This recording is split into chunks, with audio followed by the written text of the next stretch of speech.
जय शिव शंकर। राधे राधे दोस्तों, कैसे हैं आप सब। दोस्तों, फाल्गुन मास की कृष्ण पक्ष की चतुर्दशी को महाशिवरात्रि का पर्व मनाया जाता है। इस बार यह पर्व 18 फरवरी दिन शनिवार को है।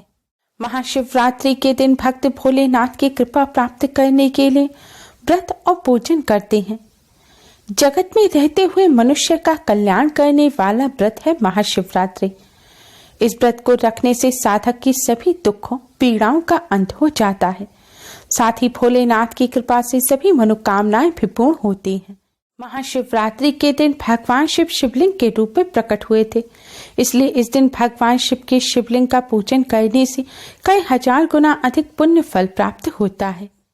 हम सभी महाशिवरात्रि के दिन भोलेनाथ के शिवलिंग का पूजन करने के लिए भोलेनाथ के मंदिर में जाते हैं। जल, धतूरा, बेलपत्र इत्यादि चढ़ाकर भोलेनाथ का पूजन करते हैं। लेकिन दोस्तों, क्या आप जानते हैं, शास्त्रों में एक ऐसी चीज के बारे में बताया गया है जिसे अगर आप इस पावन दिन भगवान शिव के मंदिर से अपने घर ले आते हैं तो इससे आपको भोलेनाथ की असीम कृपा प्राप्त होगी। शिवरात्रि के पर्व पर भोलेनाथ के भक्त अगर इस चीज को अपने घर ले आते हैं तो उन पर पूरे साल भर भोलेनाथ की कृपा बनी रहती है।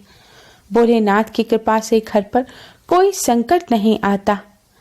भोलेनाथ अपने भक्तों के सभी कष्टों को दूर कर धन धान्य सुख समृद्धि का आशीर्वाद देते हैं और घर में धन की कोई कमी नहीं रहती।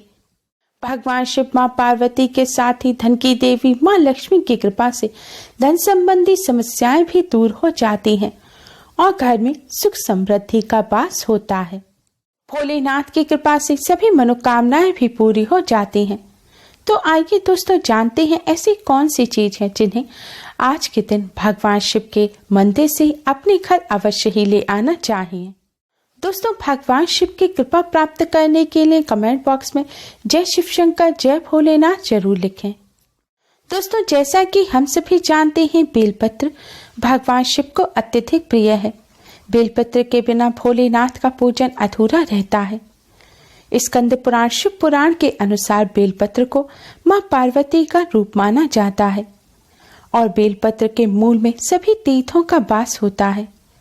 पौराणिक कथाओं के अनुसार भगवान शिव को बेलपत्र चढ़ाने से मां लक्ष्मी प्रसन्न होती हैं। दोस्तों, इसलिए जब आप इस शिवरात्रि पर भोलेनाथ के मंदिर में बेलपत्र अर्पित करने जाएं, तब आपको अपने साथ कुछ बेलपत्र अपने घर अवश्य ही ले आने हैं।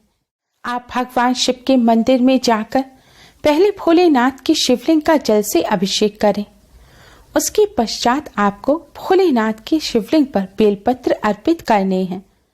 एक डंडी में 3 बेलपत्र जुड़े हुए हो, इस प्रकार के बेलपत्र आपको भोलेनाथ को अर्पित करने हैं। आप अपनी श्रद्धा अनुसार 1 बेलपत्र, 3 या 11 इस तरह से बेलपत्र भोलेनाथ की शिवलिंग पर अर्पित करें और भोलेनाथ के ओम नमः शिवाय मंत्र का जाप करें।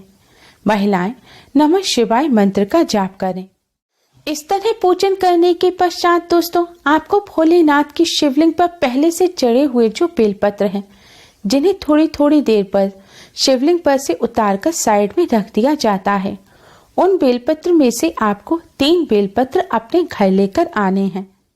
बेलपत्र लाते समय ध्यान रखें, बेलपत्र साबुत होने चाहिए, कटे फटे ना हो।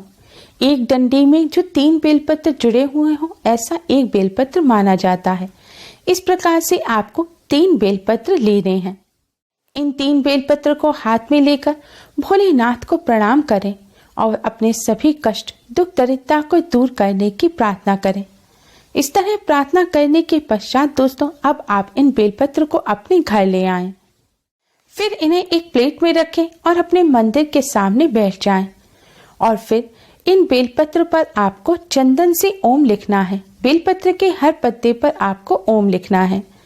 जो बेलपत्र की चिकनी साइड है उस साइड लिखें।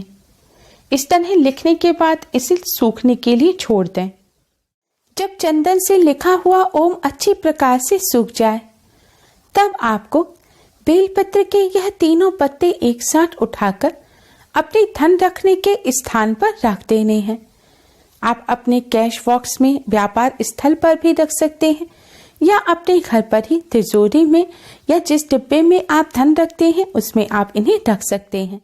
दोस्तों, भोलेनाथ को अर्पित किए हुए इन बेलपत्र को आज के पावन दिन अपने धन रखने के स्थान पर रखने से भोलेनाथ की कृपा से कष्टों से छुटकारा मिलता है। यह बेलपत्र आपके धन पर और आपके घर परिवार से सभी नकारात्मक ऊर्जा को भी हटा देंगे और इससे आपके घर में सकारात्मक ऊर्जा का वास होगा। साथ ही माँ लक्ष्मी की कृपा बनी रहेगी। भगवान शिव, माँ पार्वती के साथ ही माँ लक्ष्मी की कृपा से घर में सुख समृद्धि बनी रहेगी और धन की कोई कमी नहीं रहेगी और पूरे साल भर आप पर भोलेनाथ की कृपा बनी रहेगी। भोलेनाथ की कृपा से कष्टों से भी छुटकारा मिलेगा। बेलपत्र रखते समय आपको इस बात का ध्यान रखना है कि यह भोलेनाथ के प्रसाद स्वरूप है, इसलिए इन्हें अशुद्ध हाथों से ना छुएं। महिलाएं पीरियड के दौरान भी इनका स्पर्श ना करें। अगर आपने गलती से इन्हें छू लिया है, यह पत्र अशुद्ध हो गए हैं, तो आप इन्हें शुद्ध बहते हुए जल में विसर्जित कर दें। दोस्तों, बेलपत्र के अलावा आप जल को भी भगवान शिव के मंदिर से अपने घर अवश्य ही लाएं।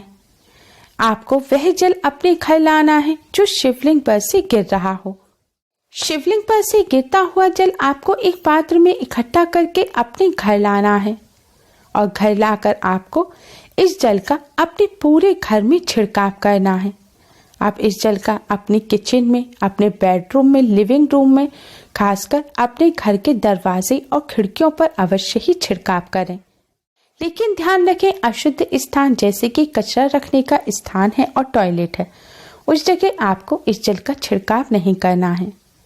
आप इस जल का उस जगह भी अवश्य ही छिड़काव करें जहां आप कम आते जाते हैं, जैसे कि स्टोर रूम होता है, जहां अंधेरा रहता है, जहां सूरज की रोशनी नहीं पहुंच पाती। दोस्तों, भोलेनाथ का चढ़ाया हुआ यह जल बहुत ही शक्तिशाली होता है। इस जल में नकारात्मक ऊर्जा को नष्ट करने की शक्ति होती है। जब आप इस जल को अपने पूरे घर में डालेंगे तो इससे आपके घर में मौजूद नकारात्मक शक्ति जो होगी वह नष्ट हो जाएगी और आपके घर में सुख शांति का वास होगा। घर में लड़ाई झगड़े होना बंद हो जाएंगे और आप पर, आपके परिवार पर भगवान शिव, माँ पार्वती की कृपा बनी रहेगी और घर को किसी की बुरी नजर भी नहीं लगेगी। अगर आपका व्यापार अच्छा नहीं चलता है तो आपको इस जल का अपने व्यापार स्थल पर भी अवश्य ही छिड़काव करना चाहिए। आप इस जल को अपने घर में रखें। इस जल में थोड़ा गंगा जल या शुद्ध जल डालकर इसको बढ़ा लें और फिर इस जल से आप रोजाना लगभग 11 दिन तक अपने घर में छिड़काव अवश्य ही करें। ऐसा करने से जीवन में चल रहे कष्ट और संकट भी भोलेनाथ की कृपा से दूर हो जाएंगे। दोस्तों, इसके अलावा आप भस्म को भी अपने घर ले आ सकते हैं। भोलेनाथ को भस्म अत्यधिक प्रिय है। भोलेनाथ की शिवलिंग पर चढ़े हुई भस्म को अगर आप चांदी के तावीज में भरकर गले में धारण करेंगे तो इससे भोलेनाथ की कृपा से आप सभी तांत्रिक क्रियाओं से भी बचे रहेंगे और आपको कोई भी ऊपरी परेशानी परेशान नहीं कर पाएगी। नकारात्मक ऊर्जा आपको छू भी नहीं पाएगी। आपके कार्यों में आ रही रुकावट दूर होंगी और बिगड़े कार्य भी बनने लग जाएंगे। इस भस्म को अपने घर में रखने से भोलेनाथ की कृपा से जीवन के सभी संकटों का नाश हो जाता है और घर परिवार में सुख समृद्धि में वृद्धि होती है। घर की आर्थिक स्थिति भी मजबूत होती है। आप इस भस्म को एक डिब्बी में भरकर अपने मंदिर में भोलेनाथ के पास भी रख सकते हैं या फिर आप अपने घर पर इसे साफ स्थान पर या धन रखने के स्थान पर भी रख सकते हैं। ऐसा करने से भोलेनाथ की कृपा से कष्टों से छुटकारा मिलता है और घर में सुख समृद्धि आती है। दोस्तों, भोलेनाथ की शिवलिंग पर से बेलपत्र, जल और भस्म के अलावा आपको कोई भी चीज अपने घर नहीं लानी चाहिए। अधिकतर लोग शिवलिंग पर चढ़े हुए प्रसाद को ग्रहण करते हैं। जैसे शिवलिंग पर फल इत्यादि चढ़े होते हैं उसे मंदिर में प्रसाद के रूप में दिया जाता है या लोग खुद से ले आते हैं, लेकिन आप ऐसी गलती भूलकर भी ना करें।